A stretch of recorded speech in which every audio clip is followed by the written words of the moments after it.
नमस्कार, झारखंड के संथाल परगना न्यूज में आपका स्वागत है। अब आप खबर जानेंगे दुमका, देवघर, जामताड़ा, गोड्डा, पाकुड़ और साहिबगंज जिला से। आप न्यूज को किस गांव या शहर से देख रहे हैं, हमें कमेंट में जरूर बताएं। वीडियो को शुरू करने से पहले आज का लाइक एम 50 रखते हैं। उम्मीद है आप इसे पूरा कर देंगे। तो चलिए जानते हैं शाम तक का मुख्य समाचार।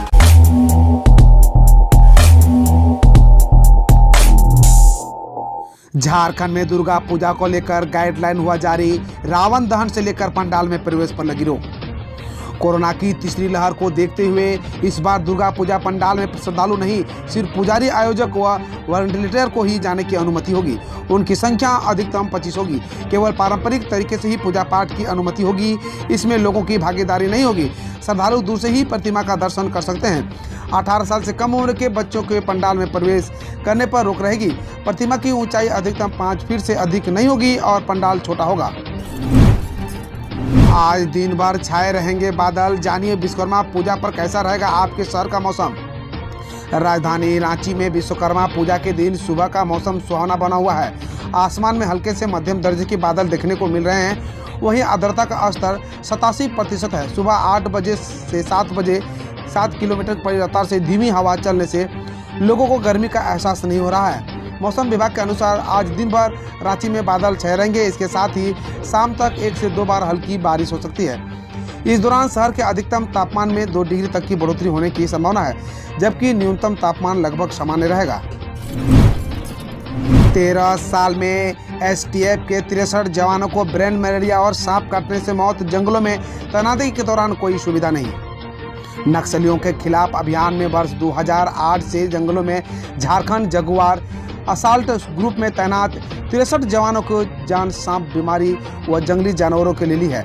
गुरुवार को भी झारखंड जगुआर का एक जवान उपेंद्र कुमार ब्रेन मलेरिया की भेंट चढ़ गया। वह पश्चिमी सिंहभूम के मलेरिया प्रभावित आरापीडी में तैनात था और बीमार होने के बाद 10 दिन पहले ब्रेन मलेरिया की पुष्टि के बाद अग्रवाल नर्सिंग होम में भर्ती हुआ था। बारिश से तबाही का मंजर। कई कच्चे मकान जमींदोज। 48 घंटे तक ठप रही बिजली सप्लाई। बंगाल की खाड़ी में उठे चक्रवात के चलते झारखंड के तकरीबन सभी इलाकों में लगातार जोरदार बारिश हुई है। इससे आम लोगों का जीवन अस्त व्यस्त हो गया है। जामताड़ा जिले में बीते 3 दिनों से लगातार हो रही है बारिश से जनजीवन पूरी तरह से प्रभावित हुआ है। बारिश होने से जहां किसानों में खुशी है, तो गरीबों पर यह आफत बनकर टूटी है। ग्रामीण क्षेत्रों में कई गरीबों का आशियाना उजड़ गया है। ऐसा ही एक मामला जामताड़ा प्रखंड क्षेत्र के दक्षिणी बहाल गांव में सामने आया है, जहां के बावरी टोला निवासी सुनील बावड़ी का कच्चा मकान बारिश के कारण ढह गया। उसके अलावा कुंडहित प्रखंड के सरकी गांव में पिंटू सोरेन तथा विकास सोरेन का कच्चा मकान भी जमींदोज हो गया। 20 सितंबर से खुल जाएंगे कक्षा 6 से 8 तक के स्कूल। शर्तों पर पालन अनिवार्य। कोरोना संक्रमण के मामले में लगातार गिरावट को देखते हुए कई राज्य सरकारों ने स्कूलों को फिर से खोलने की लेकर हरी झंडी दे दी है। इसी कड़ी में झारखंड में भी कक्षा 6 से 8 के छात्रों के लिए 20 सितंबर 2021 से स्कूल फिर से खोल दिए जाएंगे। गौरतलब है कि सरकार द्वारा जारी मानक संचालन प्रक्रियाओं का कड़ाई से पालन करते हुए स्कूल फिर से खुलेंगे। राज्य के शिक्षा सचिव ने इससे पहले स्कूलों को कक्षाएं आयोजित करने के लिए सैनिटाइजेशन कार्य शुरू करने का निर्देश दिया था। झारखंड के 510 +2 स्कूलों में सृजित होंगे प्राचार्य और उप प्राचार्य के पद। जाने कितना मिलेगा वेतन। झारखंड के 510 सरकारी +2 स्कूलों में शीघ्र ही प्राचार्य और उप प्राचार्य के पदों पर नियुक्ति होगी। नियुक्ति को लेकर पहली बार इन स्कूलों में प्राचार्य तथा उप प्राचार्य पद सृजित किए जा रहे हैं। प्राचार्य के 510 तथा उप प्राचार्यों के भी इतने ही पद होंगे।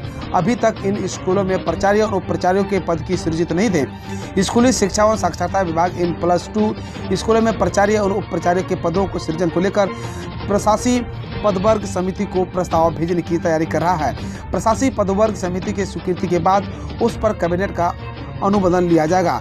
बताया जाता है कि प्राचार्यों की नियुक्ति 15,600 से 39,100 के वेतनमान और 76 ग्रेड पे है पर होगी। इस तरह उप प्राचार्यों की नियुक्ति 93,000 से लेकर 34,800 वेतनमान होगा। जबकि 5400 ग्रेड पे होगा। इसके तहत 50% पदों पर सीधी नियुक्ति झारखंड लोक सेवा आयोग के माध्यम से होगी, जबकि 50% पद पदोन्नति से भरे जाएंगे। बता दें कि +2 स्कूलों में स्नातकोत्तर प्रशिक्षित शिक्षक, लिपिक एवं आदेशपाल के पद पहले से स्वीकृत है, लेकिन प्राचार्य और प्राचार्य बाकी हैं। झारखंड गवर्नर ने बताई एम्स के नई दिल्ली से राज्यों में विस्तार की कहानी। वाजपेयी को दिया श्रेय, देवघर में MBBS डिग्री पर कह दी बड़ी बात।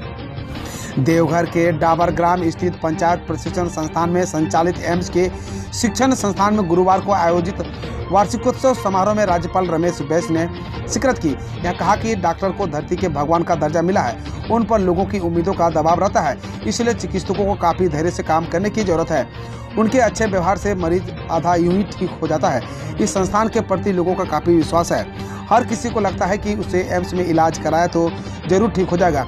यहाँ से डॉक्टर व कर्मी जिस सेवा भावना से काम करते हैं उसकी तुलना नहीं हो सकती है। झारखंड में सरकारी स्कूलों में शुरू होगी जनजातीय और क्षेत्रीय भाषा की पढ़ाई, शिक्षकों की होगी नियुक्ति।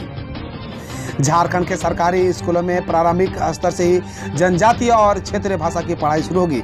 वैसे स्कूल जहां किसी एक जनजातीय या क्षेत्रीय भाषा पढ़ने वाले 50% से ज़्यादा बच्चे होंगे, वहां संबंधित भाषा की पढ़ाई होगी। जनजातीय और क्षेत्रीय भाषा की पढ़ाई संबंधित मातृभाषा में ही होगी। स्कूली शिक्षा और साक्षरता विभाग इसकी तैयारी कर रहा है। इसके लिए सभी जिलों से रिपोर्ट तलब की गई है कि किस क्षेत्र में कौन कौन से जनजातीय भाषा के छात्र अधिक हैं, साथ ही किन स्कूलों में किस जनजातीय भाषा के कितने प्रतिशत छात्र छात्राएं हैं। साइबर अपराधी के तलाश में देवघर पहुंची मुंबई की पुलिस। महाराष्ट्र के सोलापुर सिटी के फौजदारी थाना की पुलिस साइबर अपराधियों के तलाश में गुरुवार को देवघर पहुंची है। देवघर पहुंची महाराष्ट्र पुलिस की टीम में 2 पुलिस पदाधिकारी शामिल है। देवघर पहुंचने के बाद महाराष्ट्र पुलिस सबसे पहले जसीडीह थाना पहुंची, जहां उन्होंने तरनी गांव में निवासी भूदेव सुरेंद्र मंडल के बारे में जानकारी मांगी, लेकिन जसीडीह पुलिस द्वारा उन्हें जानकारी दी गई कि उनका गांव जसीडीह थाना क्षेत्र में नहीं पड़ता है। जिसके बाद महाराष्ट्र पुलिस गुरुवार संध्या नगर थाना पहुंची। पूर्व विधायक संजय यादव ने कहा, कर्मा पर्व पूरे राज्य के लिए अहम। गोड्डा सदर प्रखंड के पांडुबथान मुरलीडीह में भाई बहन के प्रेम का पर्व कर्मा का धूमधाम से आयोजन किया गया और जा रहा है। इसे लेकर गांव में उत्साह का माहौल है। इधर कर्मा पर्व को लेकर मुरलीडीह में गुरुवार को कार्यक्रम का आयोजन किया गया। यहां मुख्य अतिथि के रूप में राजद के प्रदेश महासचिव व पूर्व विधायक संजय प्रसाद यादव ने शिरकत की। कार्यक्रम का आयोजन गाँव की समिति व युवा की ओर से किया गया था। यह बड़ी संख्या में लोग उपस्थित थे। मौके पर पूर्व विधायक संजय प्रसाद यादव ने कहा कि पूरे राज्य में श्रद्धा भक्ति से कर्मा का पर्व मनाया जा रहा है, जो कि 17 सितंबर को है। पर्व का अनुष्ठान गुरुवार से शुरू हो गया है। पूर्व विधायक ने कहा कि यह भाई बहन के प्रेम का पर्व है, साथ ही प्रकृति की पूजा का भी पर्व है। मुरलीडीह में कार्यक्रम की भव्यता दिखने बन रही थी। उन्होंने लोगों से सख्त बावन से भाईचारा के माहौल में पर्व मनाने की अपील की। इसके साथ ही कहा कि किसी तरह के सहयोग की जरूरत होगी तो यहाँ युवा और आम लोगों के लिए वे हमेशा तैयार हैं। मौके के जिला परिषद सदस्य व झामुमो नेता घनश्याम यादव, सुरेश कुमार, नितेश महतो, झामुमो नेता दीपक महतो, नितेश महतो आदि शामिल थे। हम रोज ऐसे ही न्यूज लाते रहेंगे, तो यदि आपने अभी तक क्लीन न्यूज को सब्सक्राइब नहीं किया है तो पहले फटाफट सब्सक्राइब कर लें, साथ ही बेल आइकन को दबा दें ताकि कोई अपडेट मिस ना हो।